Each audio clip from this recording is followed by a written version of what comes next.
বাঁচানোর জন্য। আর আপনার নিজের ছেলেও যদি আপনাকে না বাঁচতে আসে, এবার আমরা কী বলি বলেন তো?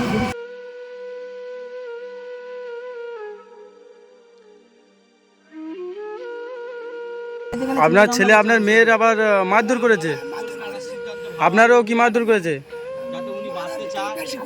মারার থেকে বেশি করেছে। আপনি বাঁচবেন, টেনশন কিছু নেই। আরে বাবা, কালকে শোনেন, কালকে আমরা আসবো, লোকজন নিয়ে আসবো।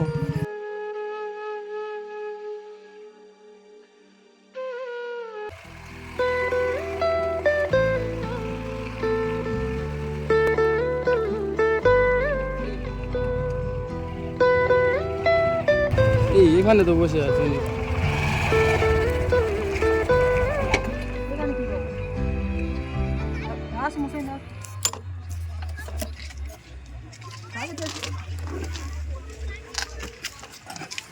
এখানে বসে আছো?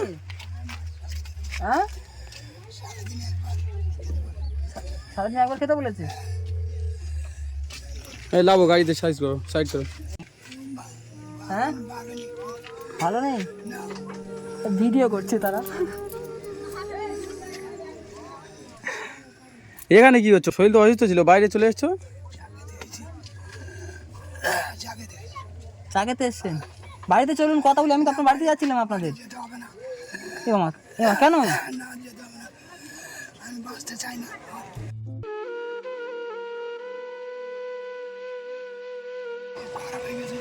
কেন, কি হয়েছে? ভালো করে বসুন, ভালো করে বসুন বসুন। কি চল হয়েছে নিশ্চয়ই? বাড়িতে চলুন, আপনার বাড়িতে আমরা যাচ্ছিলাম, ঘর থেকে বেরিয়েছি, আপনারা যাওয়া বলো তো। কি বাড়িতে কোনো প্রবলেম হয়েছে? আপনার ছেলের সাথে আপনার ঝামেলা হয়েছে কেন? মা, আপনার ছেলের সাথে কি নিয়ে ঝামেলা হয়েছে? কি অবস্থা দেখো। হ্যাঁ, কেন আপনি বাঁচবেন না? আপনি তো সেদিন আমার হাত ধরে কান্না করেছিলেন, গতকাল রাত্রে আমাকে কল করেছিলেন। কেন কেন আপনার ছেলে এসে কি বলেছে সেটা বলুন।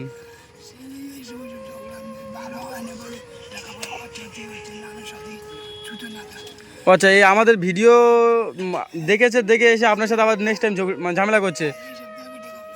এই ভিডিও দেখে আপনার সঙ্গে ঝগড়া করেছে, ঝামেলা করেছে।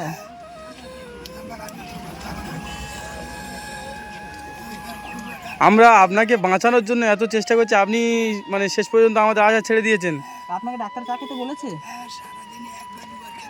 আপনার তো চা খাওয়া চলবে না তো।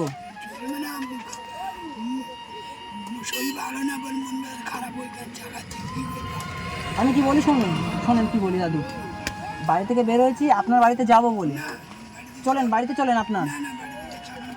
আমরা তো আপনার পয়সা দিতে যাচ্ছিলাম। আপনাকে বাঁচানোর জন্য আমরা কত চেষ্টা করছি, মানুষের কাছে হেল্প পর্যন্ত চেয়েছি আপনাকে বাঁচানোর জন্য।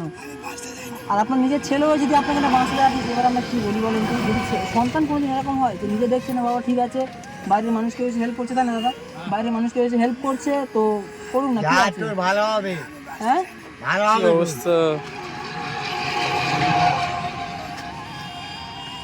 এনার গলায় হচ্ছে যে শ্বাসনালীতে টিউমারটা হয়ে আছে, ঠিক আছে? আমরা যে ভিডিও করি না, মানে দর্শকদের কাছে হেল্প চেয়েছিলাম। হ্যাঁ, তারপর ওনারা কম বেশি কিছু পাঠিয়েছে, তো ওনাদের পাঠানো তো হচ্ছে না, ঠিক আছে? সবাই তো আর পাঠায়নি। তারপর দুটো ছেলে মা হয়েছে, জায়গা আগে ফ্যান চালাতো, ওনাদের এই গোলার জন্য এই অবস্থা। হ্যাঁ, গোলার জন্য অবস্থা হয়েছে, বাড়ি থেকে খাওয়া দাওয়া হচ্ছে না মনে হচ্ছে ঠিক মতন। ওনাকে একটু বাঁচাবার চেষ্টা করুন আপনারা যখন। না, আমরা তো বাঁচানোর চেষ্টা করছি, আমরা টাকা পয়সা জোগাড় করেছি কম বেশি। হ্যাঁ, তারপর ওনার ছেলেরা তো বাঁচাতে দিচ্ছে না ওনাকে, ওনার বাড়িতে গেলে। আপনার ছেলে আপনার মেয়ের আবার মারধর করেছে, আপনারও কি মারধর করেছে? মারার থেকে বেশি করেছে। কি অবস্থা। আপনাকে আপনার ছেলেরা মেরেছে? আপনার মেয়েকে মেরেছে, আপনার সাথে অনেক খারাপ ব্যবহার করেছে। তা আপনার কাছে তো আমাদের কন্ট্যাক্ট নাম্বার দিয়ে গিয়েছিলাম, বলেছিলেন। আপনাকে তো বলেছিলাম যদি কোনো ঝামেলা করে আপনি আমাদেরকে কল করবেন। হয়েছে কবে? আজকে? কালকে হয়েছে? কালকেরই এটা হয়েছে, মানে পরশু দিন, দুদিন আগে আমি আপনার বাড়িতে এসেছিলাম, তারপরে তাই তো? হ্যাঁ, মোস্তাকিন্দা ফের আবার এসেছিল। আচ্ছা, সেই জন্য বাবা মনে হয় বাড়ি থেকে বাইরে গেছিল, মনে হয় হয়তো আত্মহত্যা করবার জন্য এরকম একটা চিন্তা ভাবনা নিয়েছে। মা, আপনি কি এইসব অবস্থা। চিন্তা ভাবনা করেছিলেন? আমরা আপনার বাড়িতে যাচ্ছিলাম মানে পয়সা দিতে, যে অপারেশনটা করবেন তার জন্য অনেক আপনার জন্য কিছু পয়সা জোগাড় করেছি, ঠিক আছে? ফার্স্ট কার্ড আছে আপনার? কার্ড নেই দাদা বাড়ি যাও, বাড়ি দিলে না, উনি তো বাড়িতে নিয়ে যেতে চাইছেন না। বাড়ি গেলে কি দিন কারা আছে কি আছে? কি অবস্থা। আমি আপনার কাছে এসে শুনুন, আমি আপনার কাছে এসে আপনাকে টাকা দিতে, বুঝতে পেরেছেন? আপনার বাড়িতে চলুন, টাকা ওখানে বসে কথা বলে টাকা দিয়ে আসি। চা হয়ে যা।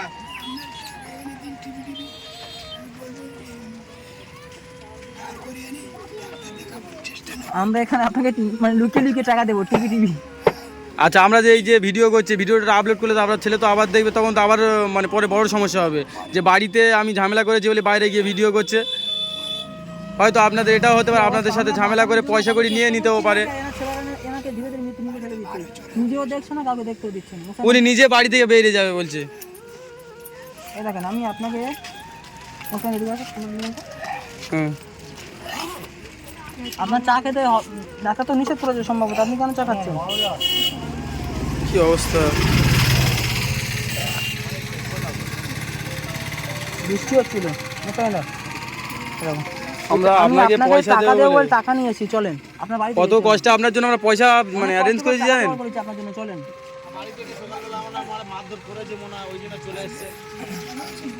এনার ছেলেকে উচিত শিক্ষা দিতে হবে। আমি টাকা দিয়ে দিই মস্ত কিন্তু। না না, টাকা এখানে দিও না। যদি আমাদের ভিডিও দেখে আবার যদি ওনার সাথে ঝামেলা করে পয়সাটা নিয়ে নেয়, আমি কি বলছি শুনুন, এখন টাকাটা দিয়ে দিলে যদি ভয় লাগছে টাকা দিতে না হাতে, কারণ যে টাকা দিয়ে দিই যদি ঝামেলা করে টাকা আবার নিয়ে নেওয়া ছেলে। আমি কি বলছি শুনো, ওনাদের গ্রামের মানে মেম্বারের নাম্বার আমার কাছে আছে। আমি কালকে কন্ট্যাক্ট করে ওনার বাড়িতে যাবো, ঠিক আছে? ওনাদের গ্রামের কিছু লোককেও ডাকবো আমরা, ডেকে ওনার সাথে মানে পরে গিয়ে ভালোভাবে কথা বলে আসবো। মানে এখানে কথা বললে হবে না, এনার সাথে এসে যা মানে কথা বলে বুঝতে পারছি উনি ওনার বাড়িতে নিয়ে যাবে না আমাদেরকে। আমরা কি কালকে বড় এক কাজ করি, ওনার বলতে হবে না, উনি তো না বলবে। ঠিক আছে, আমরা কালকে ওই ওনাদের সাথে কন্ট্যাক্ট করে নিয়ে চলুন না আজকে আপনার ছেলের। যাও বাড়ি যাও। না, ভয় পাচ্ছে নিজে ছেলে বলছে যে ঝামেলা করে মারামারি করে। হ্যাঁ, মেম্বারের সঙ্গে যোগাযোগ করবো, কোনো মেম্বার লাগবে না, কালকে আমরা লোকজন নিয়ে আসছি। ঠিক আছে, আপনি তাহলে থাকেন। আমরা দিয়ে দিতাম, ঠিক আছে, দিইনি এই কারণে যে আপনার ছেলেরা যদি পরে ঝামেলা করে টাকা পয়সা কেড়ে নেয়, এতগুলো অনেকগুলো টাকা না, এই রাস্তা থেকে যাবে বয়স্ক মানুষ। না না, এখানে পয়সা দেওয়া আমাদের ভুল হবে, ঠিক আছে? ঠিক আছে, শোনেন, আপনি বাঁচবেন, টেনশন কিছু নেই। আরে বাবা, কালকে শোনেন, কালকে আমরা আসবো, লোকজন নিয়ে আসবো। এনার ছেলের ব্যবস্থা করতে হবে, চলো। ঠিক আছে, আসছি। হ্যাঁ, কি অবস্থা। আমরা ওই দাদুটাকে মানে ওনার বাড়িতে যাচ্ছিলাম পয়সা দিতে, তো ওনার সাথে রাস্তায় উনি একটা দোকানে ছিল, দেখা হয়ে গেল। ওনার ছেলেরা, আমি এরপরে এসেছিলাম, রোহনদা আসেনি, একবার ভিডিও করে গিয়েছিলাম, কিছু পয়সা দিয়ে গিয়েছিলাম। ওনার ছেলে দেখেছে মনে হয়, সম্ভবত আমাদের ভিডিওটা দেখেছে, দেখার পরে ওনার মেয়ের এসে মারধর করেছে। আর ওনারও মানে এত নোংরা ব্যবহার করেছে, মানে মারার থেকে বেশি, উনি সেটাই বলছে। আমি আজকের মানে ওনার বাড়ি নিয়ে যেতে চাইছি, উনি যেতে চাইছে না। আমি 1-2 দিন পরে ওনাদের গ্রামের মেম্বার যে ওনার নাম্বার আছে, আমি ওনার সাথে ফোনে কথা বলবো, ওনার গ্রামের কিছু বয়স্ক লোকেদের ডাকবো, ডেকে এটা নিয়ে আমি একটা কিছু ফায়সালা করবো। এখন তো উনি যেতে চাইছে না, ওনার বাড়িতে বলছে কোনো মানে দেখাশোনার কাজ চলছে, ওই জন্য আমি ফিরে যাচ্ছি।